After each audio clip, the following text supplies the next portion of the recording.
इसकी जिम्मेदारी नगर निगम की है सिर्फ सामान को हटाकर अंदर करने की और बार बार उनसे आग्रह करने की। लेकिन कहीं ना कहीं जन सहभागिता की भी कमी है। यही मैं कह रहा हूँ, जैसे कोर्ट रोड पे गाड़ी खड़ी होती है, कोई ग्राहक कोई अगर आता है मेरे ऑफिस में तो नीचे चालान कट जाता है। फिर एक रुक जाइए, इसी तरीके से जो आप आईएमए से भी जुड़े हुए डॉक्टर हैं, एक तो हमारा प्रेस क्लब, धन्यवाद है आपका कि आपने सोचा, आज तक किसी ने सोचा है। कब तक मिल जाएगा पत्रकारों को? पैरों पे चट्टे लगे हुए हैं। जाता क्यों नहीं आपका नगर निगम का महाबली? नगर निगम का महाबली जाता है, नगर निगम का महाबली बार बार हटाता है, जब हटा कर आता है थोड़े दिन में फिर व्यवस्था वहीं आ जाती है। ये मेरे को लगता है कि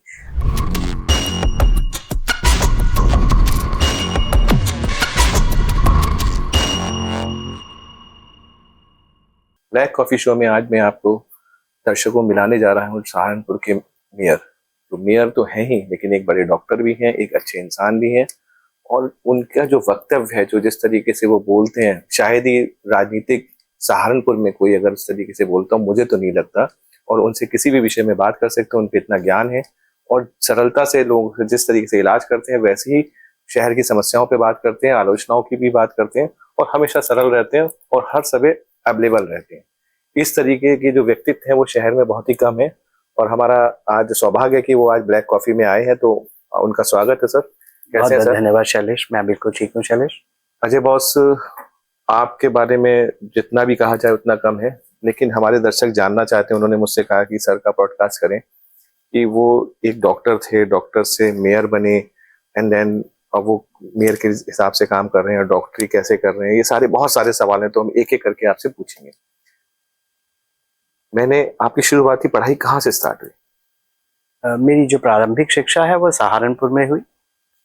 यूपी बोर्ड से मैंने 10th किया, फिर वहीं से कक्षा 12 की परीक्षा पास की। उसके बाद तत्कालीन जो एक एग्ज़ाम होता था मेडिकल एंट्रेंस का, CPMT, वो एग्ज़ाम पास किया और मैंने किंग जॉर्ज मेडिकल कॉलेज, जो कि अब किंग जॉर्ज मेडिकल यूनिवर्सिटी है, वहीं से अब MBBS किया। फिर वहीं से मेडिसिन में MD किया। उसके बाद मैंने कार्डियोलॉजी का ट्रेनिंग लिया दिल्ली में, डॉक्टर राम मनोहर लोहिया अस्पताल, और अभी जो कि पोस्ट ग्रेजुएट इंस्टीट्यूट है वहाँ से कार्डियोलॉजी का ट्रेनिंग लिया। एक आपके पॉडकास्ट के लिए विषय बता दूं, जिस तरह के परिवार से मैं आया, मध्यम वर्ग के परिवार से मैं आया, और एडमिशन हो जाना कोई बहुत सरल विषय तो था नहीं और हमेशा मन में चिंता बनी रहती थी। तो शुरू में जब मेरा MBBS का रिजल्ट नहीं आया तो मैं GV पंत यूनिवर्सिटी पंत नगर में लगभग 2 या 3 माह के लिए इंजीनियरिंग कॉलेज चला गया। तो इंजीनियरिंग मैंने ज्वाइन कर लिया। फिर मेरा रिजल्ट आया, मेरे को बेसिकली मन में तो MBBS का फिर मेडिकल में ही आने का था, चिकित्सा में जाने का था। तो मैंने किया। ये विषय बहुत कम लोग जानते हैं। थैंक यू डॉक्टर साहब। आपने सहारनपुर जिले को एक बड़ा एक हॉस्पिटल भी दिया है, जो सहारनपुर के लिए कम से कम आज के डेट में अगर हमें कोई जरूरत पड़ती है तो सबके मन में एक ही सवाल आता है, मेडिग्राम। आपने कोविड में भी बहुत लोगों की सेवा करी है। मेरे एक मित्र थे, वो जर्नलिस्ट थे, मेरे कहने पे आपने, मुझे ऐसा लगता है, उनकी जान बचाई है। तो ऐसे आपने बहुत अच्छे काम किए शहर के लिए, लेकिन अचानक इतना बड़ा एम्पायर खड़ा करके, एक इतना बड़ा मेडिकल हॉस्पिटल खड़ा करके, उसके बाद अचानक ये कौन सा गियर लगा कि आप एकदम राजनीति की तरफ आ गए? शैलेश भाई, ये विषय बहुत सारे लोग मुझसे बार बार कहा करते हैं। चिकित्सा मेरा एक प्रोफेशन है, मेरा व्यवसाय है। सेवा मेरे जीवन का एक ऐसा सा ध्येय है जिसके लिए हम सब काम करते हैं। सेवा मन में रख के और सेवा की दिशा में काम करना, जिसके कारण मुझे यह दायित्व सब लोगों के आशीर्वाद से मिला और मैं इस पे कार्य कर रहा हूँ। ये मेरा व्यवसाय नहीं है, मेरा व्यवसाय चिकित्सा है। और जैसे आपने बताया कि जब मैं सहारनपुर आया, हम अच्छी तरह से काम कर रहे थे दिल्ली में, और जैसे कि आपको मालूम है जिस इंस्टीट्यूट पे हम काम कर रहे थे वो सेंट्रल गवर्नमेंट का टॉप इंस्टीट्यूट है, एपेक्स इंस्टीट्यूट है, और मैं लगातार दिल्ली में काम करता रह सकता था। जैसे मुझको इस तरह की उस समय इस तरह की अपॉर्चुनिटी मेरे पास थी, लेकिन मन में एक जो सेवा का मन था बचपन से ही। संघ परिवार में मैं स्वयंसेवक बना, और जो आपातकाल के बाद की स्थिति थी लगभग 78-79 में, तब मैं बाल स्वयंसेवक बना मंदिर शाखा से। और मन में हमेशा से घर में, परिवार में, मित्रों में, समाज में सेवा का भाव ही मेरे मन में पैदा किया गया। जो जो लोग संपर्क में आए, सबने सेवा का भाव पैदा किया, उन सबका सहयोग मिला और इसी दिशा में काम करना चाहते थे। जो महापौर का पद है वो एक दायित्व है सेवा करने के लिए, एक तरह का साधन है जिससे आप लोगों की सेवा कर सकते हैं। तो वो दोनों अलग चीजें, व्यवसाय और सेवा। एक और बात है डॉक्टर साहब, जितना मैं आपको जानता हूँ, क्योंकि मैं भाभी को भी जानता हूँ और आपके पॉलिटिकल जो रिश्ते हैं लोगों से वो भी जानता हूँ। कमाल की बात एक ये है कि आपका पॉलिटिकल, आज आप बीजेपी के मेयर हैं, लेकिन मैं जानता हूँ कि कोई भी ऐसी प्रदेश में पार्टी नहीं है जिससे जहां पे आपके घरेलू संबंध ना हो। ये कमाल कैसे? देखिए, मैं एक बात बताऊं, जो राजनीतिक विचारधारा होती है, उस राजनीतिक विचारधारा में आप जिस विचारधारा के में पले बढ़े हैं, जिस विचारधारा को मानते हैं, जीवन पर्यंत उस विचारधारा में चल के कार्य करना होता है। समाज है, समाज में संबंध होते हैं, रिश्तेदार होते हैं, मित्र होते हैं। और लगातार जब मैं छात्र जीवन में भी था, आपको जानकारी है जिस विषय पे आप चर्चा कर रहे हैं, जब मैं छात्र जीवन में भी था, हम एक विचारधारा में, बहुत सारे लोग थे उसमें से विभिन्न विचारधारा के थे और मेरे बहुत ही अच्छे मित्र वो विचारधारा का नाम बताएं। बहुत सारी विचारधाराओं में थे, समाजवादी पार्टी में है, कांग्रेस में है, वो मेरे मित्र हैं अभी भी, वो छात्र जीवन से मित्र हैं। वो अलग विचारधारा में थे, हम अलग विचारधारा में थे, और कुछ तो ऐसे हैं जिनको हम अपनी विचारधारा में अब ले आए, ऐसे भी हैं।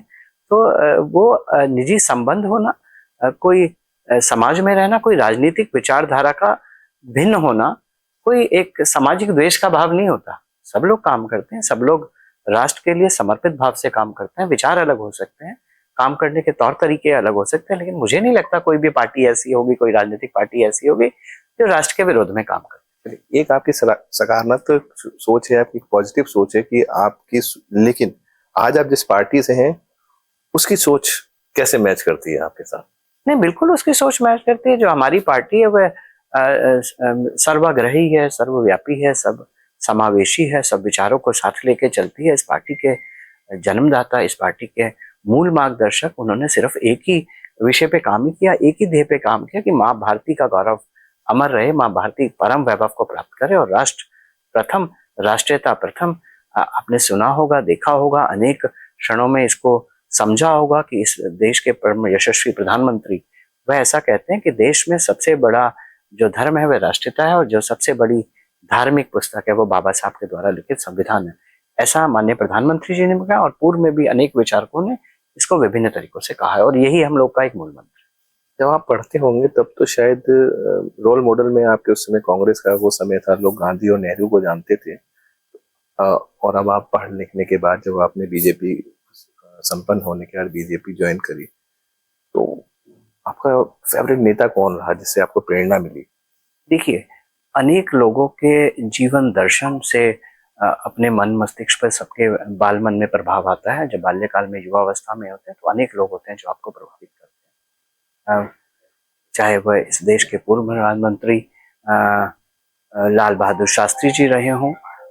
अगर उनका देखा जाए, जो आज जिस दिशा में यह देश चल पड़ा है, जिस दिशा में इस देश के परम यशस्वी प्रधानमंत्री जी कार्य कर रहे हैं, वह दिशा किसान की दिशा है, वह दिशा कामगार की दिशा है। तो इसका मूल मंत्र लाल बहादुर शास्त्री जी के जीवन दर्शन से दिखाई देता है। जिस सादगी के साथ, जिस सौम्यता के साथ माननीय प्रधानमंत्री रहते हैं, वह उनमें लाल बहादुर शास्त्री कहीं ना कहीं वो ऐसा दिखता है जैसे लाल बहादुर शास्त्री जी के जीवन की सादगी हो, जो कि माननीय प्रधानमंत्री जी में है। तो उन्होंने प्रभावित किया।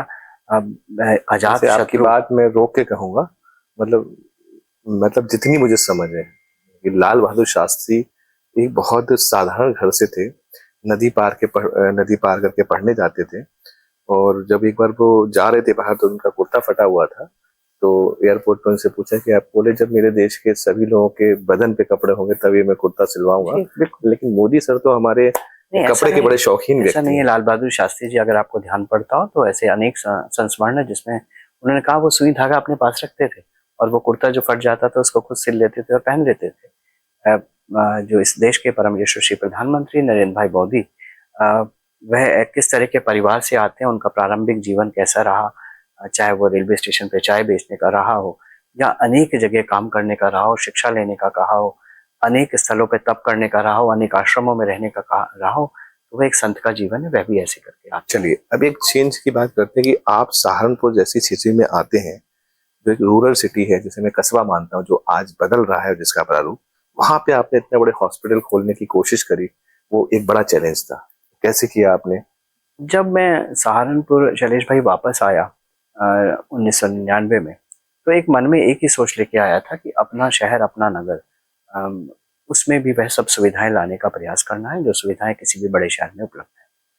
और अनेक लोगों से चर्चा हुई, अनेक लोगों से संवाद हुए, बार बार विचार बना, और फिर कुछ लोग ऐसे मिले जिन लोगों के मन में यही तरह का विचार था, इसी तरह का विचार था, और सब लोग ने मिलकर एक सुपर स्पेशलिटी हॉस्पिटल की स्थापना की। और जब हम लोग ने सुपर स्पेशलिटी हॉस्पिटल की स्थापना की, वह मैं कहूँ तो देश के चिकित्सा जगत के लिए एक स्वर्णिम काल है, क्योंकि उसके बाद अपनी एक दशक से ज़्यादा से अपनी विचारधारा की सरकारें आई, और जिस विचार पे हम लोग काम कर रहे थे, जिस विचार पे मिलकर काम कर रहे थे, उसी विचार पर पूरा देश चला। क्योंकि प्रधानमंत्री आयुष्मान योजना आई, जिससे हर गरीब को अंत्योदय का जो मूल मंत्र है, हर अंतिम व्यक्ति तक चिकित्सा पहुंचे, हर व्यक्ति तक शिक्षा पहुंचे, हर व्यक्ति तक भोजन की गारंटी हो, हर व्यक्ति तक घर हो, तो वह एक स्वर्णिम युग था। और हम लोग लगातार उस दिशा में, उस विचार से पूरे राष्ट्र के प्रति समर्पण भाव से काम कर रहे हैं। तो ये एक ऐसा मानिए तो सौभाग्य कहिए कि जब हमारा विचार धरती पर फलीभूत होते हुए या मूर्त रूप में दिखाई दे रहा था, उसी समय देश की विचारधारा भी बदली। इसी बात पे कॉफी किसी को है।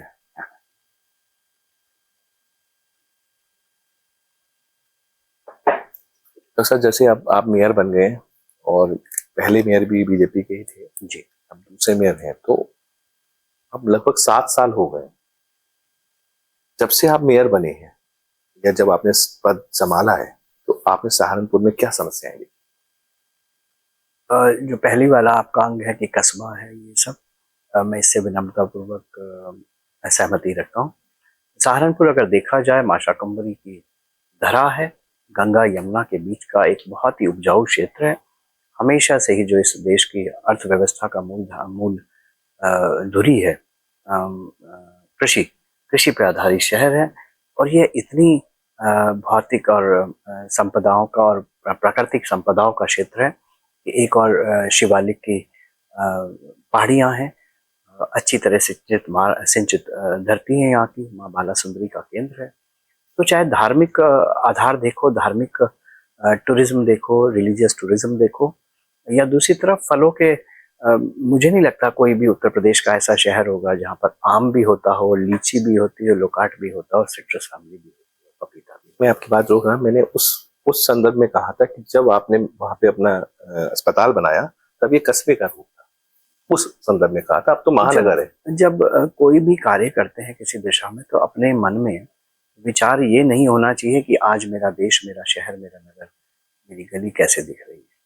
मन में विचार होना चाहिए कि आने वाले 2 दशकों में मेरा शहर कैसा दिखेगा, मेरा देश कैसा दिखेगा। जब हम वह सोचकर कार्य को करते हैं, तो हम दूरगामी परिणाम जो उसके हैं, लंबे समय लाभ है, लोगों तक पहुंचे, उस दिशा में काम करते हैं। तो ऐसा मन में विचार। तो डॉक्टर साहब, ये बताइए कि जब आप सीट पे बैठे, तो आपको सहारनपुर में क्या चैलेंजेस लगे, आप क्या करना चाहते हैं, और सहारनपुर की सबसे बड़ी समस्या क्या है? देखिए, पहली बात, मैं इसे समस्या नहीं, चुनौती ही कहता हूँ। जो भी चीजें हैं सहारनपुर या किसी भी महानगर के लिए, देखिए, ये आपने बिल्कुल ठीक बात की कि सहारनपुर महानगर नगर निगम बना, उसके बाद लगातार लोकतांत्रिक व्यवस्था के अंदर उसमें महापौर का चुनाव नहीं हुआ। उसके बाद महापौर का चुनाव हुआ। तो जब महापौर का चुनाव होता है, तो जन अपेक्षाएं जो होती हैं वह फलीभूत होती हैं, और जन अपेक्षाओं के अनुसार ही वे कार्य करते हैं। कुछ मूलभूत सुविधाएं होती हैं, काफ़ी 32 गांव भी हमारे साथ जुड़े हैं। उनकी कुछ मूलभूत सुविधाएं हैं जो कि अब 100% पूरा करना है। चाहे वह जल की निकासी हो, या वह जल का निर्बाध सप्लाई हो, पथ प्रकाश हो, आवागमन के लिए सड़कें हों, वहाँ के अंत्येष्टि स्थल हो, वहाँ के सार्वजनिक स्थल हो, वहाँ के मठ मंदिर हों, आने वाले त्योहार हों, आने वाले सार्वजनिक और सामाजिक आयोजन हों, उन सबको व्यवस्थित करना एक कार्य है जिसमें हम काफी हद तक सफल हुए। आपने अपने आप देखा कि कांवड़ यात्रा, इस बार की कांवड़ यात्रा पिछले वर्ष से अच्छी थी, पिछले वर्ष की उससे पिछले वर्ष से अच्छी। निरंतर कांवड़ यात्रा का बड़ा आयोजन उत्तरी भारत का, जो कि सांस्कृतिक राष्ट्रवाद का एक बड़ा पर्व है, वो हुआ। मेले गुगाल को भी आपने देखा। भगवान राम को हम सब कृपा के पात्र हैं कि हमने अपने जीवन में भगवान राम को उनके मंदिर में स्थापित होते हुए देखा। तो चाहे वह महर्षि वाल्मीकि के मंदिर थे, चाहे रविदास के मंदिर थे, उन क्षेत्रों में भी जाके भगवान राम को स्थापित होते हुए हम सबने देखा और निरंतर कार्य किया। तो त्योहारों में, विभिन्न धर्म के, विभिन्न संप्रदाय के त्योहारों में, शोभा यात्राओं में वह व्यवस्थित हो। आवागमन सुगम हो, जो सबसे बड़ा विषय इसके साथ साथ कि पर्यावरण का जो सुरक्षा है, पार्कों को ग्रीन जोन बनाना, अर्बन फॉरेस्ट्री करना, जल का संचय करना, उन सब दिशा में भी काम करना एक विषय है। फिर दूसरा विषय जो अभी पहले आप कह रहे थे, आने वाले 2 दशक में भारत कैसा होगा। मेरा भारत 2047 का संकल्प विकसित भारत होगा। मैं फिलहाल सिर्फ सहारनपुर क्षेत्र में आना चाहता हूँ। मैं यही कह रहा हूँ आपकी समस्या क्या है शहर के जो लोग जिससे परेशान हैं? मैंने कहा कि जब भारत विकसित भारत होगा तो सहारनपुर वहां कहाँ फिट होगा, ये देखना है। तो फिट क्या होगा, यहाँ के रहने वाले लोगों को अच्छा लाइब्रेरी मिले, अच्छे ऑडिटोरियम मिले, यहाँ के पत्रकारों को पत्रकार संकुल मिले, भाषा के, संस्कृति के, विभिन्न तरह के जो क्राफ्ट्समैन हैं उनको काम करने का स्थान मिले, और मेरे जो किसान हैं उनको एग्रो प्रोड्यूस को बेचने के लिए कोई मार्ट मिले। सहारनपुर ओडीओपी में विश्व भर में विख्यात जो वुड कार्विंग का काम है, दूसरा टेक्सटाइल का काम है। अभी आपको जानकारी होगी कि यहाँ पर बड़े पैमाने पर अब चमड़े पर भी कार्य होने लगा है। बेहट में बड़े पैमाने पे घंटी जो वहाँ की है वो दूर तक अभी एक्सपोर्ट की जाती है। उन सबको भी अपने सामान को प्रदर्शित करने का और उसको बेचने का भी एक साधन मिले, उन सब दिशा पे भी काम करना। आप और सर, मेरा सवाल फिर छोटा सा है कि सहारनपुर की समस्याएं बताएं। आपके नगर निगम में सहारनपुर तो 2 बातें सुनिए मेरी। एक तो समस्या बताएं, और जब से आप चेयर पे बैठे हैं या जब से बीजेपी के 2 मेयर बने हैं, 8 साल का लगभग टेन्योर होने जा रहा है, उस टेन्योर में आपने शहर में क्या बदलाव किया, क्या और होगा, अभी हम किस स्थिति में बैठे हैं? सिर्फ ये 2 बात। 7 वर्ष पूर्व का एक चित्र लेते हैं। कोई भी सहारनपुर का मुख्य मार्ग ऐसा नहीं था जिसमें सुगम तरह से यातायात चल सका। आज सहारनपुर का कोई मुख्य मार्ग ऐसा नहीं है जो स्मार्ट रोड के रूप में तब्दील ना हो। अतिक्रमण एक समस्या आप कह सकते हैं, वो है, लेकिन सहारनपुर का कोई मुख्य मार्ग ऐसा नहीं है, मैं बिल्कुल दावे के साथ कह सकता हूँ, जिसमें सुगम तरीका यातायात। नंबर 1, सहारनपुर में सीवर की जो व्यवस्था है वो लगभग 30% थी। आज पिछले 5 वर्ष के कार्यकाल में और अभी मैंने 2 वर्ष के कार्यकाल के दौरान सहारनपुर में 100% सीवर का मुख्य नेटवर्क, गलियों मोहल्लों का नहीं, मुख्य नेटवर्क बिछाया जा चुका है। एक इंटरमीडिएट पंपिंग स्टेशन होता है आईपीएस, वहां तक का निर्माण कार्य हो गया। इस साल फरवरी में पहले 38 एमएलडी का एक सीवेज ट्रीटमेंट प्लांट था, 150 एमएलडी का सीवेज ट्रीटमेंट प्लांट इस फरवरी में बनना शुरू हो गया है। लगता है 2026 के अंत या 2027 के शुरू तक वो प्लांट शुरू हो जाएगा। उसके शुरू होने से सहारनपुर 100% सीवर पर, क्लोज्ड सीवेज ड्रेनेज सिस्टम पर काम करेगा और ये 15 वर्षों तक उपयोगी सिद्ध होगा। मीन्स जो आपकी स्मार्ट सिटी थी, स्मार्ट सिटी में एक पेन काम, कोई भी काम है, कैमरे लगना है कुछ, तो ये पेन वाली योजना में फिट बैठता है क्या? देखिए, स्मार्ट सिटी के माध्यम से ये सीवर लाइन डालने के काम हुए। एसटीपी एक दूसरे फंड से हुआ, वो भी बनना शुरू हो चुका है, अभी फरवरी में ही बनना शुरू हुआ है। और ये पहले से कई जगह पे इसमें कुछ अवरोध थे, जिसको हम जब से आए हम लोग ने इसको ठीक किया। दूसरा बड़ा विषय होता है किसी भी अच्छे शहर के लिए कि वहाँ का सॉलिड वेस्ट मैनेजमेंट कैसा हो, वहाँ का कूड़ा हटाया कैसे जाए। स्वच्छता एक बड़ा विषय है। तो अभी हम लोगों ने से लगभग 1.5-2 महीने पहले बीपीसीएल के साथ एक कंसेशन एग्रीमेंट साइन कर लिया, जिसके द्वारा सहारनपुर के कूड़े को, जो लगभग 320 टीपीडी का कूड़ा है, उसको ले जाकर वह लोग निस्तारित करेंगे और निस्तारित करने के बाद उसके द्वारा सीबीजी बनाएंगे, कंप्रेस बायोगैस बनाएंगे। तो ये एक बड़ा विषय होगा, ये भी कार्य शुरू हो गया। सड़कें मैंने बताया, मुख्य मार्ग बिल्कुल ठीक है, लेकिन जो 32 गांव हैं उनकी समस्याएं हैं। सहारनपुर के बीच में से 2 नदियां बहती हैं, आपको मालूम है, पांवधोई और डंबोला। उनके जो लगे हुए क्षेत्र हैं, उन क्षेत्रों में अनेक कारण हैं। कुछ उनके तटों पे कब्जे हुए, कुछ तटों पे निर्माण हो गए, उसके कारण भराव की स्थिति रहती है। 2023 में हम सबने भराव की स्थिति देखी थी, लेकिन पिछले 2 वर्षों से अभी उत्तरी भारत में काफी वर्षा हुई, उसके बावजूद सहारनपुर से आप लोगों ने देखा कोई जल भराव की न्यूज नहीं है। ये इसलिए थी क्योंकि हम नदियों को अपने ही स्तर से, अपने संसाधनों से उनको क्लीन करा पाए, डिवीडिंग करा पाए, डिसिल्टिंग करा पाए, वॉल्यूम इंटेंसिफिकेशन करा पाए। अभी सरकार के द्वारा हम एक धनराशि अमुक्त होने को है, जिसके द्वारा हम डंबोला नदी को और अच्छी तरह से व्यवस्थित करेंगे और यकीन मानिए कि ये जो जल भराव की समस्या थी उस पर काफी कुछ नहीं जाता। चलिए अब मैं आपको दो चार बताता हूँ जो पब्लिक मुझे कह रही है कि समस्या है सहारनपुर। सहारनपुर में एयरपोर्ट बन गया लेकिन उस पे एयर बस नहीं है। सहारनपुर में बस स्टैंड की जरूरत है लेकिन सहारनपुर में बस स्टैंड नहीं है। महानगर और स्मार्ट सिटी, सहारनपुर जाम की स्थिति है। सहारनपुर नगर निगम द्वारा जो चालान कटते हैं वो इस तरीके से कटते हैं कि आम आदमी उससे परेशान है। सहारनपुर में एक स्थिति ये है कि ये दुर्भाग्य है, तिराहे का शहर है, तो चौराहे है ही नहीं। अगर आप देखें तो गिनती पे एक दो चौराहा होगा, ये तिराहे का शहर है। तो ऐसा कौन सा प्लान है जिससे लगता हो कि ये जाम की स्थिति ठीक हो जाएगी?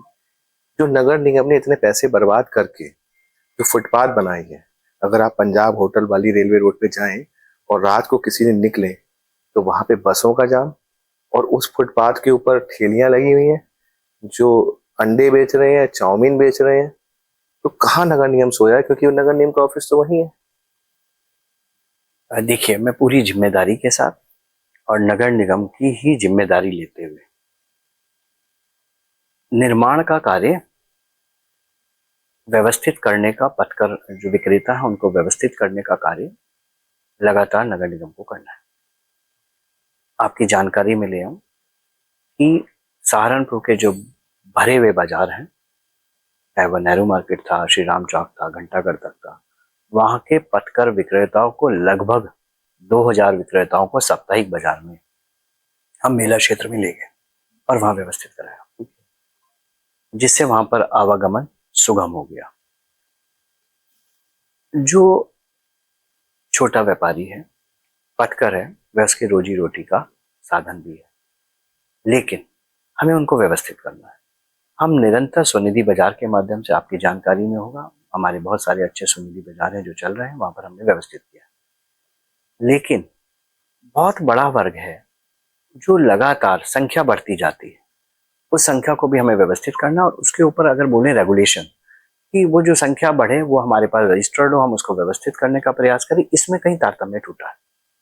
हम लोग लगातार जो रेडी चालक है, पथकर विक्रेता है, उसको आग्रह करके, विनम्रता पूर्वक कह के, कई बार थोड़ा सा कठोर विनम्र निवेदन करके, कई बार कठोर भी निवेदन करके उनको व्यवस्थित करते हैं। लेकिन व्यवस्थित करने के बाद उस व्यवस्थाओं को देखने का प्रश्न सिर्फ स्थानीय पुलिस का होता है, और हम पुलिस के अधिकारियों से भी आग्रह करते हैं और अनेक बार पत्र भी लिखते हैं और अनेक बार समन्वय की बैठकों में भी इस विषय को उठाते हैं। वो पथकर वाला रहे लेकिन वो फुटपाथ के पीछे रहे। फुटपाथ चलने के लिए कई बार मैं आपके माध्यम से आग्रह भी करना चाहता हूं, और आप भी जानते हैं कि वो जो दुकानदार जिनका शटर है, उनकी सीमा उस शटर के अंदर है। पता नहीं उनमें मनोभाव क्या आ गया कि जब वो शटर खोल के अपने सामान को फुटपाथ पे नहीं लगाएंगे तो शायद उनका सामान नहीं बिकेगा, जबकि है इसका उल्टा। अगर वो रास्ते को अवरुद्ध कर देंगे तो उनका सामान पक्का नहीं बिकेगा। तो इसकी जिम्मेदारी नगर निगम की है ना? इसकी जिम्मेदारी नगर निगम की है, सिर्फ सामान को हटाकर अंदर करने की और बार बार उनसे आग्रह करने की। लेकिन कहीं ना कहीं जन सहभागिता की भी कमी है। अनेक बार देखिए, राजनीति में दो तीन चीजें। सर मेरी बात सुनिए, जब हम आप मेरी एक बात समझिए। नहीं, पहले मैं भूल जाऊंगा। जब हम किसी शहर में जाते हैं तो सबसे पहले या तो हम एयरपोर्ट पे उतर रहे हैं जो सहारनपुर में है नहीं, और फिर रेलवे स्टेशन पर उतर, फिर रेलवे स्टेशन पे उतरते हैं और फिर बस स्टैंड पर। दुर्भाग्यपूर्ण, रेलवे स्टेशन के बाहर जो स्थिति है वो बड़ी, अगर रात को अगर आप किसी दिन चले जाएं नहीं जा सकते तो नहीं जा सकते, स्वीकार करता है। ठीक है। बस स्टैंड की स्थिति आपको पता ही है। और जो आपने पार्किंग बनाई है रेलवे रोड पे, जो आप बता रहे व्यवसायियों ने रख रखी है, उस पे रेडियां लगी हैं और पार्किंग की जो व्यवस्था है वो है ही नहीं। दूसरी बात, अगर हम इस वाली रोड पे जाते हैं कि भाई उस पे ग्राहक कैसे जाएगा? जो आदमी नगर निगम को टैक्स दे रहा है और वो अपना दुकान खोल के बैठा है और उसके आगे बसें खड़ी हो जाएंगी, रेडी वाले खड़े हो जाएंगे, पार्किंग मिलेगी नहीं। एक नगर निगम ने सबसे अच्छा सीसीटीवी जो कैमरा है, उससे शायद लोगों को सिक्योरिटी तो कम मिलती है लेकिन चालान का एक प्रसाद जरूर मिलता है। तो वो जो समस्या है ना, उसका समाधान नहीं कोई निकल रहा। दूसरी और बात है, उससे भी बड़ी बात यह है कि नगर निगम वहीं स्थापित है, नगर निगम के दोनों गेट वहीं से निकलते हैं। उसके सामने नजूल की जमीनें हैं। नजूल की जमीनें किसी और पक्ष में लोगों को दी गई थी कि जो लोग आए थे प्रवासी, उन्हें वहां पे मिल जाए। तो वो सराहे आज होटल बन चुके हैं। दुकानें बन चुकी हैं, उन पे नगर निगम चुप रहता है। ये ये जो खामोशी है नगर निगम की, क्यों है? 3 या 4 विषय आपने मिलाए। ये बिल्कुल ठीक है कि किसी ना किसी समय मैंने जो पहले एक बात रखी थी, हमें सोचना यह है कि आज के 10 साल बाद क्या चाहिए और वो मुझे आज निर्माण करना है। जब जरूरत हो तो निर्माण नहीं करना है। लेकिन बस स्टैंड का निर्माण किसी भी कारण से, ये निर्माण तो अब से 15 साल पहले होना चाहिए था। सहारनपुर बढ़ रहा था, यहाँ की आबादी बढ़ रही थी, आवागमन बढ़ रहा था, जब कनेक्टिविटी बढ़ रही है, बिजनेस बढ़ रहा है, सब बढ़ रहा था, तो आवश्यक चीज है, तो नहीं हुआ। लेकिन अब आकर एक बस स्टैंड का, आपको जानकारी होगी शायद 1 ही महीने के अंदर उसका ग्राउंड ब्रेकिंग सेरेमनी भी होने वाला है ताकि वो निर्माण हो। लेकिन हम उसके अगले बस स्टैंड की बात कर रहे हैं। अभी हम लोग एक दूसरा बस स्टैंड नगर निगम की किसी भूमि को चिन्हित कर रहे हैं और उसका प्लानिंग करेंगे, क्योंकि जो एक बस स्टैंड बनेगा उससे निजात हो जाएगा, शायद नहीं होगा पूरा। लेकिन आपने देखा होगा, हम खुद भी देखते हैं, क्योंकि खाली कार्रवाई कर देना और खाली नोटिस जारी कर देना, दंडात्मक कार्रवाई कर देना, मुझे नहीं लगता ये हाल है। मैं इससे बिल्कुल सहमत नहीं होता। हमें पहले स्थान देना होगा। तो फिर उस यही मैं कह रहा हूँ, जैसे कोर्ट रोड पे गाड़ी खड़ी होती है, कोई ग्राहक, कोई अगर आता है मेरे ऑफिस आता है, नीचे चालान कट जाता है, फिर एक रुक जाइए। इसी तरीके से जो आप आईएमए से भी जुड़े हुए एक डॉक्टर हैं, एक बजौरिया रोड है, आप उस बजौरिया रोड पे देखिए क्या हालत है, लेकिन वहां चालान नहीं कटता। ऐसा क्यों? देखिए, चालान काटना नगर निगम नहीं काटता है, ट्रैफिक पुलिस काटते हैं। नंबर 1 नगर हमारे कैमरों से नहीं सर, आप ही के कैमरों से कटता है, वहां क्यों नहीं कटता? देखिए, जो ICCC है हमारा, वो एक तरह का पुलिस और हमारी साझी व्यवस्था है, सिक्योरिटी सेफ्टी। आप इससे बच नहीं सकते। नहीं, बच नहीं रहा हूँ मैं, बिल्कुल बच रहा हूँ। आप डॉक्टरों को बचा रहे हैं। मैं नहीं बचा रहा हूँ, मैंने पहले कहा, मैं उसको स्वीकार कर रहा हूँ, अपनी जिम्मेदारी ले रहा हूँ उसकी। जो भी चीजें शैलेश भाई की जा सकती है, मैं फिर कह रहा हूँ, दंडात्मक कार्रवाई करके, चालान काट के, मैं इसके बिल्कुल विरोध में। ऐसे नहीं की जा सकती। आप व्यवस्था दें पहले, और व्यवस्था देने के बाद फिर उनको आग्रह करें, थोड़ा और आग्रह करें, नहीं माने कठोर आग्रह करें, नहीं माने तो वो सब कार्रवाइयां हैं।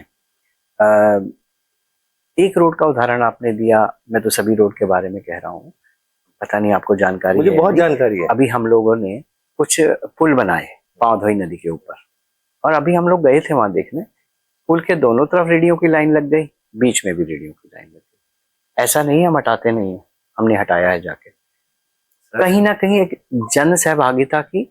नहीं सर, एक बात सुनिए, आप दाल मंडी पुल पे जाइए, मैंने उसी की बात की है। अब सुन लीजिए आप, मैं वो समझ गया। वहाँ एक मुकुंद जी की दुकान से शुरू होता है, और बाबा वहाँ पे एक मंदिर है भैरव बाबा का, उसके एक तरफ जो सब्जी मंडी है, एक तरफ तो फुटपाथ बनी है और दूसरी तरफ नहीं बनी है, ठीक है सर। उस फुटपाथ को आपको मैं विजुअल दिखा दूंगा, तो सिर्फ रेडियां लगी हैं। क्या फायदा हुआ नगर? तो मैं अब ये दूसरी और बात सुनिए, मैं पेपर मिल रोड पे रहता हूँ, पेपर मिल रोड पे मैं वहीं का गाड़ दूंगा, क्योंकि वहां रहता हूँ, मैं रोज देखता हूँ। हर साल वहां पे नाली बनती है, अच्छी मजबूत, फिर उसके स्लैब हर अच्छे मजबूत बनाए जाते हैं, जिस बार से उस बार। वो पैसा हर साल ऐसा क्यों बनाया जाता है कि उसे तोड़ने के लिए साल बड़े बड़े मजदूर लगते हैं, तब टूटती फिर दोबारा बनाई जाती है? ये क्या मामला है? इस पैसे का सदुपयोग करके कहीं और भी लगाया जा सकता है, ये क्यों होता है नगर निगम में? दूसरी बात, भ्रष्टाचार के ऊपर नगर निगम को काफी अच्छी इमेज है, तो उस पे आपका क्या अंकुश है? देखिए, आप खुद साक्षी हैं इस चीज के। मैं ये कहूं कि पूरे देश से भ्रष्टाचार खत्म हो गया है, पूरे देश से अपराध खत्म हो गया। ऐसा नहीं, भ्रष्टाचार, अपराध, ये मानव की प्रवृत्ति से जुड़ा विषय है, ठीक है। लेकिन भ्रष्टाचार को देखना, उसको करना, अपने सामने होते देखना, ये सब अपराध है। ठीक है। अगर हमारे सामने कोई भी विषय कभी भ्रष्टाचार का आया, तो मेरी तरफ से उस पर 0 टॉलरेंस। अनेक बार मुझे इसका राजनीतिक रूप से शिकार भी होना पड़ता है। जब हम कार्रवाई करते हैं तो किसी ना किसी को तो पीड़ा होती है, पीड़ा होते हैं, वे समाज के अंग होते हैं, तो कई बार राजनीतिक रूप से भी इसको देखना पड़ता है, झेलना पड़ता है। इवन मेरे को पत्रकारों के भी कई बार विरोध झेलने पड़ते हैं। मैं ये कहूँ, पत्रकारिता में सब लोग अच्छे हैं, सब एक तरह के हैं, ये भी उचित नहीं है। तो लेकिन भ्रष्टाचार पे जब भी कहीं भी, और मैं स्वयं कई बार परिपाटी को तोड़ते हुए, मुझे लोग कहते हैं क्यों परिपाटी तोड़ते हैं, कोई नॉर्म्स होते हैं, तो नॉर्म्स मैं सिर्फ नॉर्म्स को, एक ही नॉर्म को स्वीकार करता हूँ कि जो कुछ करना है जनता के लिए करना है, लोगों के लिए करना है, उनके चरणों में समर्पित करना है, और कोई नॉर्म नहीं है। और अनेक बार कार्रवाई करते हैं, लेकिन फिर मैं कह रहा हूँ कार्रवाई कोई कार्रवाई नहीं है, वो कार्रवाई सिर्फ लोगों को बताने के लिए कि ऐसा ना करो। ठीक है। तो जाम एक बड़ी समस्या है, हम ट्रैफिक पुलिस सब मिलकर बार बार समन्वय करते हैं। ई रिक्शा एक बड़ी समस्या है जिसको आपने नहीं उठाया, हम लोग उसमें भी काम कर रहे हैं और आप देखेंगे लगातार परिवर्तन आएंगे। अभी जैसे त्योहारों का मौसम है, तो त्योहारों में व्यापारी भाई मेरे जो हैं वो दुकान के बाहर जितनी दुकान है उतने ही लगभग बाहर लगाए होते हैं या उससे ज्यादा भी लगाए होते हैं। फिर उसके सामने उनका ग्राहक अपना स्कूटर मोटरसाइकिल कार खड़ी करता है, सड़क तो बचती नहीं। देखिए सर, इस व्यवस्था को दो लोग देखते हैं, एक निगम का टीआई और एक पुलिस उस क्षेत्र की। मैं वो शब्द कहना नहीं चाहता, वो सब पता है वो रेडी कैसे चलती है और क्यों लगी रहती है, ये हमें पता है और आपको पता है। ये कैमरे में बोलने वाली रेडी लगाना कोई बुरी बात मैं नहीं। क्या कह रहा हूँ, रेडी का जो प्रधान है, जो रेडी जिसे कहते हैं, वो घूमनी चाहिए हेयर एंड देयर, दोनों तरह एक जगह नहीं खड़ी हो सकती। हाँ नहीं, दोनों तरह के हैं। एक होते हैं रेडी की बात करो, नहीं चल पथ कर विक्रेता होते हैं जो मूव करते हैं। हाँ मूव। दूसरे वो होते हैं जिनको हमने स्थान अलॉट किए होते हैं। फिर उसमें अगला प्रश्न है, जिनको स्थान अलॉट हुए थे अब से 15-20 साल पहले, उन्होंने वहां पक्की इमारत बना ली। अब एक और विषय आप उठा रहे थे जो कि माननीय विधान परिषद के समक्ष है, माननीय विधान परिषद का विशेष टीम उसको देख रही है। तो आपने जो बात कही वो सरकार के संज्ञान में, सरकार की जानकारी में है, तभी तो विधेयक आ रहा था और अब सरकार उसमें चिंतन कर रही है। जो सरकार चिंतन करेगी उसके अनुसार हम कार्य करेंगे। लेकिन ये बात जो आपने उठाई बिल्कुल सच है, कोई ये मैंने या आपने थोड़ी उठाई है, तो सरकार के संज्ञान में है। ये भी सच है कि जब काल कालांतर में वो बने होंगे, काल कालांतर में उनके स्वरूप बदले होंगे, काल कालांतर में चीजें चेंज होंगी। तो मैं एक आपको पहले बात कह रहा था जिसमें आपने मुझे रोक दिया। महात्मा गांधी की एक सेइंग है कि जो राजनीति होती है वह राजनीति में जन अपेक्षाओं को, जन आकांक्षा को ऊपर रख के काम करते हैं, और जब आप पॉलिसी को एग्जीक्यूट करने जाते हैं तो वो जन अपेक्षाएं, जन आकांक्षाएं कई बार पूरी नहीं होती, तो पॉलिटिशियन को विरोधाभास में भी रहना पड़ता है। तो जब ये काल कालांतर में हुई होंगी चीजें, तभी तो कोई सरकार रही होगी, कोई राजनीतिक रहे होंगे। सर मेरी बात सुनिए, आप पहले पास्ट में ना जाए और फ्यूचर में जाए, मुझे अभी प्रेजेंट में बताएं कि क्या हो रहा है। प्रेजेंट में अभी नजूल का जो विषय है वो माननीय विधानसभा के संज्ञान में है और वहां पर कार्य हो रहा है। जो भी कार्य के बाद दिशा निर्देश हमें प्राप्त होंगे, उस दिशा निर्देश को अक्षरांश पालन कराने का कार्य करें। बहुत एक और बात है सर, व्यापार मंडल का ऑफिस मेरी नॉलेज में नजूल की जमीन पे। देखिए, जो भी इस तरह के विषय होंगे, ये बड़ा विषय है, मेरे लिए बड़ा विषय है। अब महापौर शहर के कैसे इसे देखते हैं, मैं किसी को चिन्हित करके किसी को किसी विशेष बिल्डिंग को लेकर उस पर बात नहीं करूंगा। मैं विनम्रता पूर्वक आपसे इस पर क्षमा चाहता हूँ। लेकिन जो भी विषय होंगे, मैंने अभी कहा, सरकार के जो दिशा निर्देश होंगे उसका अक्षरांश पालन किया जाएगा। अब एक और बात, एक बड़ा विषय है स्लॉटर हाउस का। एक स्लॉटर हाउस निगम करती है, उस पर बड़ा विवाद रहता है, और उस पे विवाद क्या रहता है, आपके सत्ता के लोग नहीं है तो अपोजिशन के लोग, लेकिन मजबूत बहुत है। शासन आपके अधिकारीगण से भी, नेतागण से भी, और वो जो चाहते हैं वो करते हैं। ये एक बड़ी समस्या है। देखिए, योगी जी के राज में अगर ये कत्ल खाने सही तरीके से ऑपरेट नहीं हो रहे, बूचड़ खाने जिन्हें कहते हैं, वो समस्या का विषय है, निगम क्षेत्र का है। देखिए, सहारनपुर नगर निगम के द्वारा एक स्लॉटर हाउस चलता था। देखिए, स्लॉटरिंग जो है, प्रश्न ये नहीं है स्लॉटरिंग होती है, तो बिल्कुल सबको पता है होती है। प्रश्न ये है वह व्यवस्थित होनी है, व्यवस्थित नहीं है। उसका स्वास्थ्य पे प्रभाव है, उसका वातावरण को दूषित करने पे प्रभाव है, और उससे भी एक बड़ा विषय है, कहीं ना कहीं अगर वह व्यवस्थित नहीं है, इलीगल स्लॉटरिंग हो रही है, तो वह लोग अपराध में भी लिप्त हो जाते हैं। तो उन लोगों को अपराध से भी बचाना है। स्लॉटरिंग को लेके नगर निगम का अपना स्लॉटर हाउस है जो पिछले लगभग 1.5 वर्ष से बंद है। एनजीटी के नॉर्म को फॉलो नहीं कर पाए। एनजीटी के नॉर्म, ये ऑपरेटर की जिम्मेदारी है और इस पे हम बहुत तेजी से काम कर रहे हैं। एनजीटी का स्पष्ट आदेश है कि स्लॉटर हाउस को नगर निगम की सीमा के बाहर ले जाना, उस पे ले जाने पे हम काम कर रहे हैं। ये जो खेल है ना, एक राजनीतिक, एक षड्यंत्र, व्यवहारिक षड्यंत्र की थ्रू बंधेंगे। देखिए, कोई भी षड्यंत्र हो, कोई भी राजनीति हो, जो लोगों के हित में है, जो शासन के द्वारा निर्देश है, जो माननीय एनजीटी का आदेश है, उसका पालन किया जाएगा। इलीगल स्लॉटरिंग को बढ़ावा नहीं दिया जा सकता। बहुत अच्छी बात है। इलीगल स्लॉटरिंग में जो लाइसेंसिंग का प्रोसेस है, उसको रेगुलराइज करने का प्रोसेस है, वो निगम का है। इलीगल स्लॉटरिंग ना हो, यह पुलिस के मदद से, हमें भी जब कभी शिकायतें मिलती हैं हम पुलिस की मदद से उसको हटवाते हैं। लेकिन मैं ये कहूँ कि अगर लीगल स्लॉटरिंग हमारी बंद है सहारनपुर में, तो इलीगल स्लॉटरिंग नहीं हो रही होगी तो मेरे से बड़ा बेवकूफ कोई नहीं है। हमें इसको बहुत ही मन से समझना है। मैं यही समझाना चाह रहा हूँ। मैं समझा हुआ हूँ। खेल समझना चाहता हूँ। मैं हम सदन की बैठक में हम लोग सब पार्षद मिलकर इसको हमने चर्चा किया है कि स्लॉटरिंग को लीगलाइज करना है, बिल्कुल उसको रेगुलराइज करना है। उससे हेल्थ जुड़ी है, उससे पर्यावरण जुड़ा है, और मैंने आपको एक बड़ा विषय भी बताया कि कहीं ना कहीं उससे अपराध भी जुड़ा है। यही लोग हैं, अगर आप देखो मोटा मोटा, तो आप अगर जानने की कोशिश ना करो, और नहीं कर रहे होंगे पता नहीं, तो मैं ऑन कैमरा इसलिए कह रहा हूँ कि यही लोग हैं गाड़ियों के कटान में भी है। हाँ, मैं यही इस पे आ रहा था। मैं यही लोग हैं कहीं ना कहीं अपने आप को ड्रग ट्रैफिकिंग में, हम लोग बॉर्डर के जिले हैं, क्या इससे आंख बंद कर सकते हैं? पुलिस के पास भी पावर है कि ये कटान रोका जाए गाड़ियों का और इन सब का। और इससे जो स्लॉटर हाउस जो बंद है निगम का, तो इससे आपका एक नुकसान भी, रेवेन्यू का भी तो नुकसान हो रहा है। देखिए रेवेन्यू नहीं ऑपरेट क्यों नहीं हो रहा? नहीं, आप एनजीटी का उस पर बार बार ऑब्जेक्शन, वो एनजीटी की नॉर्म पूरे नहीं कर पा रहे। एनजीटी का स्पष्ट आदेश है कि स्लॉटर हाउस को नगर निगम की सीमा से बाहर लिया जाए। और जो गाड़ी कटान का मामला है वो भी एक अवैध जो मामला अवैध है। वो अवैध गाड़ी कटान एक विषय है, लेकिन मेरा आपने सड़कों के नाम नहीं लिए।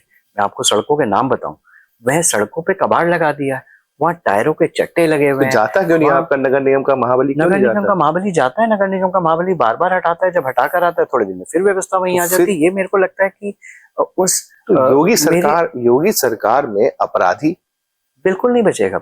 अपराधी इस तरीके की बात कर रहा है तो कहाँ लचीलापन आ रहा है? कोई लचीलापन नहीं है। मैंने आपने नहीं बताई, मैंने आपको बताई बात। 2-3 सड़कें हैं जहाँ पर टायर रखकर लोगों ने जाम लगा देते हैं। हम बार बार हर हफ्ते जाते हैं, हटा कर आते हैं। और कार्रवाई करने की जरूरत होगी और कार्रवाई करेंगे। हम बार बार मुकदमे भी दर्ज कराते हैं लोगों पर, अनेक तरह की क्रियाएं करते हैं। लेकिन एक जो विषय आप नहीं छू रहे हैं, एक बहुत बड़ा विषय हो सकता है, मैं नहीं, वो विषय ये है कि कहीं ना कहीं समाज एक बड़ा हिस्सा, उस समाज के सब लोग परिवार के अंग, उन सबको अपने व्यवसायों को बढ़ाने के लिए, अपने आवागमन को बढ़ाने के लिए, चीजों को आगे ले जाने के लिए मिलकर काम करना है। रेडी लगाना बुरी बात नहीं, ये व्यवसाय है, लेकिन रेडी को व्यवस्थित होकर सड़क से बाहर लगाना ठीक है, ऑर्गेनाइज्ड होना चाहिए। रेडी अगर किसी दुकान के सामने लगी है और मैं ये हजम कर लूं कि इस दुकान वाले के बिना इच्छा से लगी है, तो शायद फिर वही वाली बात हो जाएगी। कैसे लगी है? मैं किसी मार्केट में अगर कहूं कि उनके सामने फड़ी लगा के कोई बैठा हुआ है, मुझे तो भाई उन दुकानदारों ने शिकायत की नहीं, तो अगर शिकायत नहीं की इसका क्या मतलब हो गया? ये जरूर शिकायतें आती हैं कई बार कि मंगलवार को साहब मंगल बाजार हटा दिया तो हमारा बड़ा अन्याय होगा। आपकी तो दुकान बंद है भाई। और ये बात समझनी होगी, व्यवसायी को भी, सबको समझनी होगी। समझते हैं सब लोग। मैं बताऊं, अगर बाजार में आवागमन सुगम होगा, वहां जल की आपूर्ति हो रही है, वहां शौचालय बने हैं, वह सुंदर है, तो उनका व्यवसाय बढ़ने वाला है। आपने एक कॉन्ट्रैक्टर को सस्पेंड किया था, मतलब ब्लैक लिस्टेड किया था, फिर उसको न्यायालय से अपना ऑर्डर ले आया। इस सड़क को इतना लंबा समय हो गया है, तो क्या इशू है इसमें? देखिए, शुरू में कुछ टेक्निकल इश्यूज आ रहे थे। टेक्निकल इशू डिजाइनिंग को लेकर थे, और क्योंकि काम नहीं हो रहा था, व्यवस्थाएं ठीक नहीं थी, वहाँ का जो नॉर्म्स है उसके हिसाब से लैब नहीं बना था, सड़क का निर्माण में गुणवत्ता नहीं हो रही थी, उन सबको लेकर मैंने भी वहाँ का दौरा किया था। बाद में नगर आयुक्त साहब ने भी दौरा किया था, अभी के नगर आयुक्त साहब ने भी दौरा किए थे, और उस पर वैधानिक कार्रवाई की गई थी। वैधानिक कार्रवाई में सबको अधिकार है न्याय के द्वारा रीइंस्टॉल होने का, तो न्याय के द्वारा रीइंस्टॉल हुए। और लगातार अभी हम लोगों ने तय किया कि हर हफ्ते डिजाइनिंग की टीम की, वेंडर की और हमारे अधिकारियों के बीच में हर हफ्ते उसकी मॉनिटरिंग होगी, और ऐसा प्रयास होगा कि इसका ड्यू टाइम है, जो फरवरी के करीब का टाइम बनता है, फरवरी 2026 का, हम उससे पहले ये काम पूरा करें, समयबद्ध पूरा करें। मेरे से एक बात बताइए कि हम लोग अब बहुत दूर निकल आए, अब थोड़ी सी चुनौतियों की बात करते हैं।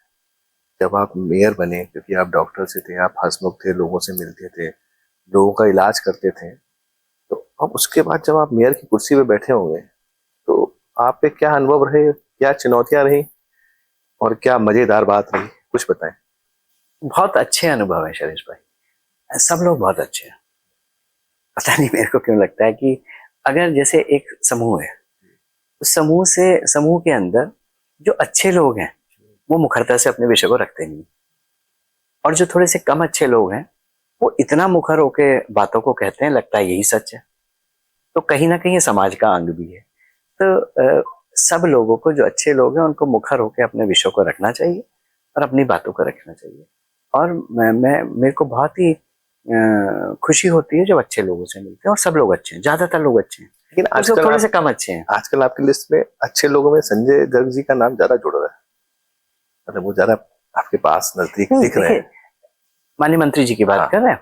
अच्छा, माननीय मंत्री जी, संजय भैया का जो कार्य करने की शैली है, उनके जीवन का, जिस तरह का जीवन का दर्शन रहा है, 2 बार मंत्री रहे हैं, अनेक बार विधायक रहे हैं, और लगातार वो छात्र जीवन से हम जैसों के कईयों के वो प्रेरणा के स्रोत हैं। हर इस तरह के व्यक्ति आपको आकर्षित कर रहे हैं। कोई ज्यादा जुड़ रहा है, कम जुड़ रहे का विषय नहीं है। जब वो, हम इसी पार्टी में थे, इसी विचारधारा में थे, वो समाजवादी विचारधारा में थे, हम तब भी उनकी तारीफ करा करते थे। आजकल कुछ कार्य है उन्होंने आजकल लगा है मीडिया में बात चल रही है कि आजकल मेयर साहब के बड़े नजदीक है। मीडिया वाले, मैंने देखा है कि वो कई बार मीडिया वाले बोलते हैं कि चित्र से हम बोलता है, तो शायद उन चित्रों को देख के वो ऐसे कहते हैं, लेकिन चित्र किस एंगल से लिया गया है ये भी इम्पोर्टेंट। वो भी देखा है मीडिया वालों ने। हाँ, चित्र किस एंगल से एंगल लिया भी जाता समझ है। गए वो। एंगल, कई बार वो चित्र, जो चित्र के पीछे, लेंस के पीछे व्यक्ति होता है, वो किस एंगल से चित्र ले रहा है, वो लेंस के पीछे रहने वाले व्यक्ति का मनोभाव होता है। अच्छा सर, एक और बात बताइए कि नगर निगम अवेयरनेस के लिए, कि मतलब देखिए सिविक सेंस बहुत जरूरी है किसी भी शहर को अच्छा बनाने के लिए। वहाँ के नागरिक भी अच्छा होने चाहिए और सिविक सेंस होनी चाहिए। तो उसके लिए क्या अवेयरनेस प्रोग्राम चलाते हैं आप लोग, देखिए क्या अच्छा करते हैं? एक और बात है, नगर निगम के लोगों को, जो अगर हम बात करें शहर वासियों की, तो कहते हैं यार नगर निगम जब से महानगर बना है, स्मार्ट सिटी बना है, हमें कुछ और तो नहीं मिला है। एक तो हमें चालान अच्छे मिलने लगे, और एक हमारे घर का जो टैक्स है वो इतना बढ़ गया है, ये मिला है। इससे अच्छा तो नगर निगम नहीं बनता, तो ही हम सुकून में थे। अब आप अवेयरनेस प्रोग्राम देखिए, जो उनके और टैक्सेस जो उनका विचार है, जो उनको लगता है, कई बार जब हम धरातल पे जाते हैं, उसको स्टैटिस्टिक्स में देखते हैं, संख्याओं में देखते हैं, और ये अनेक बार विभिन्न संगठनों के साथ, उद्यमियों के साथ, व्यापारियों के साथ, समाज सेवियों के साथ हम लोग ने डाटा दिखा के चर्चा की। तो फिर मैंने वही बात कही आपको, कई बार कुछ विषय, मानो 1,62,000 के करीब यहाँ पर सहारनपुर में यूनिट्स हैं, कमर्शियल प्लस रेजिडेंशियल। उनमें अगर 500 यूनिट्स का कुछ विषमता आ गई, जिसको ठीक करने के माध्यम है, जिसको ठीक करने के सिस्टम है, उस सिस्टम में ना जाके कुछ लोग उसको प्रचारित प्रसारित करते हैं, तो हमें लगने लगता है सब ऐसा हो गया। फिर हर आदमी कहता है कि मेरा भी ऐसा हो। तो ऐसा सच नहीं है। कई बार कई चीजें होती हैं, और कहीं ना कहीं संवाद की कमी होती है उसमें, और कुछ नहीं है। कोई विरोध, कोई वह विषय नहीं, संवाद की कमी। नहीं सर, संवाद की कमी नहीं। मैं आपको थोड़ा एक एग्जांपल बताता हूँ। निगम में जो भी सिस्टम चल रहा है, टैक्स डिपार्टमेंट, वो क्या करते हैं कि जैसे किसी का सर्वे करा, किसी भवन का, किसी निर्माण का, तो वो टैक्स उसका 2.5 गुना लगा के, 3 गुना लगा के उन्होंने भेज दिया। वो जीआईसी की प्रक्रिया के थ्रू बताते हैं। उसके बाद अगर वो व्यक्ति वहां जाए और उनके हाथ पैर जोड़े, तो वो सपोज एक पिछले साल का लगा देंगे, अगले साल का लगा देंगे, 2 साल, उससे 50% ले लेंगे, कुछ पैसे उससे लेके कहेंगे तुम्हारा मामला ठीक है। अगर वो गलती से उच्च अधिकारी मेयर के पास पहुंच गया, तो फिर उसका काम संभव नहीं। इस तरह के विषय कई बार आते हैं, और जब भी विषय आते हैं बहुत सख्त कार्रवाई होती है। आप भी देखते रहते हो, लगातार सख्त कार्रवाई। एक प्रक्रिया है जीआईएस, जिसको आप बता रहे हैं, सैटेलाइट के माध्यम से नाप किया गया, फोटो लिया गया और भवन को देखा गया। उसमें कोई 6, 7, 8 तरह की विषमताएं हो जाती हैं। जैसे कोई घर पहले सिंपल एक छोटा सा घर था, अब वो पूरा कवर करके कुछ मंजिलों में, 3 या 4 मंजिलों में बढ़ाकर कमर्शियल एक्टिविटी में बढ़ा दिया। तो उसका जो टैक्सेशन होता है, क्योंकि टैक्स नहीं बढ़ा, टैक्स की जो दरें हैं वो नहीं बढ़ी, तो वो क्योंकि 4 गुना हो गया, वह कमर्शियल हो गया, तो उसका अपने आप 20 गुना बढ़ा दिखाई देता है। फिर वो आदमी कहता है देखिए इसका तो 1200 रुपया आता था, तो 20 गुना हो गया। तो 1200 रुपये तब आता था आपके जब 2 कमरों का घर था, प्रक्रिया में आपने उसको डिमोलिश किया, पूरा कमर्शियल बनाया, चांद मंजिल बना, तो टैक्स तो उतने पे लगेगा ना। मतलब आपके हिसाब से सही हो रहा है, कोई दिक्कत नहीं है? इसका इतना विरोध हुआ जीआईएस पे, देखिए, आपके ही विरोध हुआ, संगठन के विरोध लोग होने खड़े के हुए, बाद आपके व्यापारी जो है हमारे, वो ही खड़े हुए? देखिए सब हमारे लोग हैं, कोई मेरा संगठन उनका संगठन या अलग संगठन नहीं है, सब समाज के लोग हैं, घर में संवाद करते हैं। तो कई बार संवाद में ऐसा हो जाना कि भैया मेरा और आपका संवाद हुआ, सब ठीक हो गया, ये तो नहीं होता। कई बार 2 बार लगते हैं, कई बार 3 बार लगते हैं, लेकिन सब चीजों को उनकी इच्छा के अनुरूप, उनको सेटिस्फाई करते हुए, उनके द्वार जाकर, कैंप लगाकर, उनको मध्यस्थता कराकर उनको सॉल्व किया गया और उन्होंने स्वीकार किया। लेकिन कुछ चीजें होंगी जिसमें कि मैं कहूं कि विषमता नहीं हुई होगी या त्रुटि नहीं हुई होगी, तो इंडिपेंडेंट टीम थी, उसने फिर सर्वे किया। फिर लेकिन अगर आपके घर पे टैक्स लगा है, लेटर गया है, तो आपको अधिकार है, आप कहें नहीं साहब ये ऐसा नहीं, ऐसा है, ऐसा नहीं, ऐसा है, ऐसा नहीं, ऐसा है। हम लोग उसको चेक करा लेंगे, चेक करा के उसके हिसाब से कर देंगे, कोई बड़ी बात नहीं है। लेकिन जीआईएस सर्वे पूरे देश में लागू है, और ये मैनलेस है, यानी उसमें आदमी का इंटरफेरेंस नहीं है। तो अभी काफी सारी विषमताएं ठीक हुई, लेकिन कई बार इसकी आड़ में कुछ लोग, पता लगा उनका होटल है बहुत बड़ा और वहां पहले भवन था, तो वो उस होटल का भी कहते हैं साहब मेरा इतना गुना आ गया। तो वो होटल का जैसा आना है वैसा आएगा, कोई बड़ा कार का शोरूम है, उसका जैसा आना है वैसा आएगा। अब आप और ये समर्पण है, कोई अब आप टैक्स हमारे शहर के लिए या हमारे दर्शकों के लिए कोई ऐसा मैसेज दीजिए जिससे आपको लगता हो कि शहर अच्छा हो सके और आपको लगता है ये बेटर है। और सबसे नगर बड़ा निगम। जो मैं, मेरी बिल्कुल करबद्ध निवेदन है इस शहर के नागरिकों से कि वह स्वच्छता रखें, अपने घर का कूड़ा इकट्ठा करें और जहां चिन्हित स्थान है उस कूड़े को बस वहां तक लाके डाल दें। 70% आबादी में डोर टू डोर कलेक्शन हो रहा है, हम तेजी के साथ बढ़ रहे हैं और आप देखेंगे अगले 1 वर्ष के दौरान हम 100% डोर टू डोर कलेक्शन करेंगे। जब ये विषय आते हैं तो कई बार उसमें ली जाने वाली राशि जो स्वयंसेवी संस्थाएं लेती हैं, ग्रुप लेते हैं, उस पर भी बात आती है, हम उस पर भी काम कर रहे हैं। कई बस्तियां हैं या निर्बल आय वर्ग के लोग रहते हैं, उनको भी हमें मूल धारा में लाना है। हो सकता है हम उस पर कुछ रिबेट्स करें, कुछ कंसेशन करें और चीजें करें, लेकिन हर हालत में हमें हर घर से कूड़ा इकट्ठा करना है और वह स्वच्छता की दिशा में आगे बढ़े। दूसरा, ये आप देखेंगे जल्दी ही स्मार्ट सिटी के माध्यम से हम लोग ई बसेस सहारनपुर में चलाने वाले हैं। और शुरुआती दौर में ऐसी हम लोग ने चर्चा की है कि पहले दौर में ई बसेस कुछ विद्यालयों को जोड़ते हुए यूनिवर्सिटी तक ले जाने का काम करें। उसकी अगली में कुछ हेल्थ के जो सेंटर हैं, डिस्ट्रिक्ट हॉस्पिटल हैं, अदर हॉस्पिटल्स और मेडिकल कॉलेज हैं, उन सबको जोड़ने का काम करें।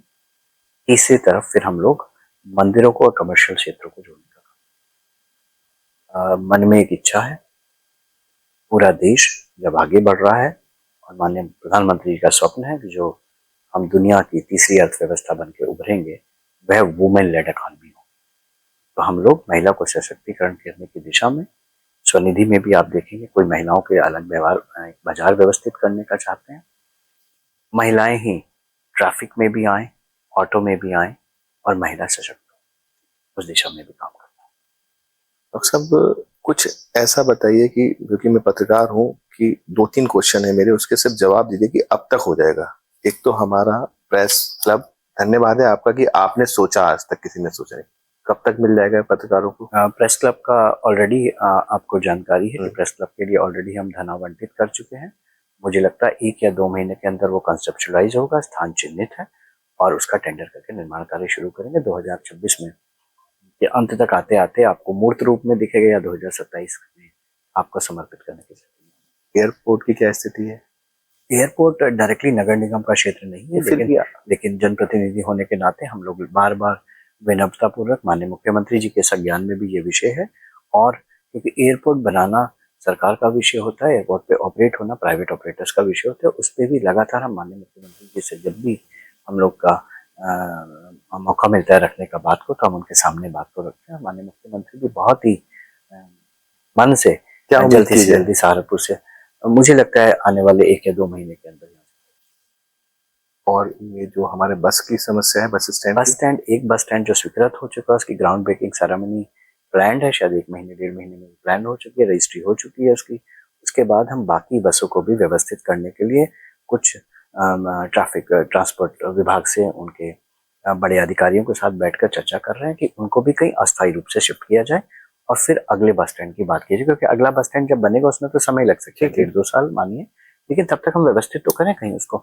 और सड़कों पे जो है, आपको आपने देखा होगा, आपने जो 2 रोड बताई उससे भी आगे तक की रोड पर, और फिर इसके अलावा भी एक है, व्यवसाय खत्म होता है और लड़ाई झगड़े होते रहते हैं, तो उसको भी हम कहीं व्यवस्थित करने को हैं, और व्यवस्थित करके हम वहाँ ले जाने का प्रयास करेंगे। और देखेंगे आप 1-2 महीने में शायद हम चर्चा करके सभी समाज के लोगों से मिलकर अपने सभी पार्षदों के साथ बैठकर और इनको कहीं ना कहीं व्यवस्थित करेंगे अस्थायी रूप से। और व्यवस्थित करने के बाद एक बस अड्डा जब बन के तैयार हो, उससे पूर्व एक दूसरा बस अड्डा भी बनना तैयार हो। ब्लैक कॉफी ब्रॉडकास्ट के बारे में कुछ कहना चाहें? ये आपने जिस तरह से एक ये विषय सहारनपुर में शुरू किया है, जो पॉडकास्ट की विधा है, आज दुनिया भर में ये विधा में काम हो रहा है, और अनेक और विषय भी हैं जिसमें हम लोग को लगातार संवाद करना चाहिए और बहुत सकारात्मक रूप से संवाद करना चाहिए, और हर वो चुभते हुए भी सवाल पूछने चाहिए जो लोगों को मन में आते हैं। कई बार लोग कहते हैं कि आपके बहुत सारे आलोचक हैं, मैं उनको कहता हूँ वो मेरे मित्र हैं, और आलोचना से आगे बढ़ना, उसको स्वीकार करना, यही मनुष्य का एक दर्शन होना चाहिए। मनुष्य के मन में इसकी शक्ति होनी चाहिए। ईश्वर हम सबको ये शक्ति दे कि हम आलोचनाओं को सुने और उनको भी अपने प्रशंसकों में बदलने की दिशा में काम करें। थैंक यू डॉक्टर साहब, आपसे बात करके बहुत अच्छा लगा। हमारे दर्शक आपसे की बात सुन के बहुत खुश हुए होंगे। दर्शकों, अगर आपको कोई और भी क्वेरी करनी है, कुछ बात करनी है, तो कमेंट बॉक्स पे आप बता सकते हैं। हम निरंतर इसी तरीके से शहर की शख्सियतों से बात करेंगे। और डॉक्टर साहब इतने विद्वान व्यक्ति हैं कि इन्हें किसी भी बात में फंसाना बड़ा मुश्किल है। ये अपने हिसाब से ही चला रहे थे, मैं नहीं चल रहा था, ये खुद मुझे अपने हिसाब से चला रहे थे। Shailesh Saxena, black coffee podcast. Black coffee, no sugar, no cream. Strong body like a Nubian queen. Black coffee, no sugar, no cream. Quick sip that'll put my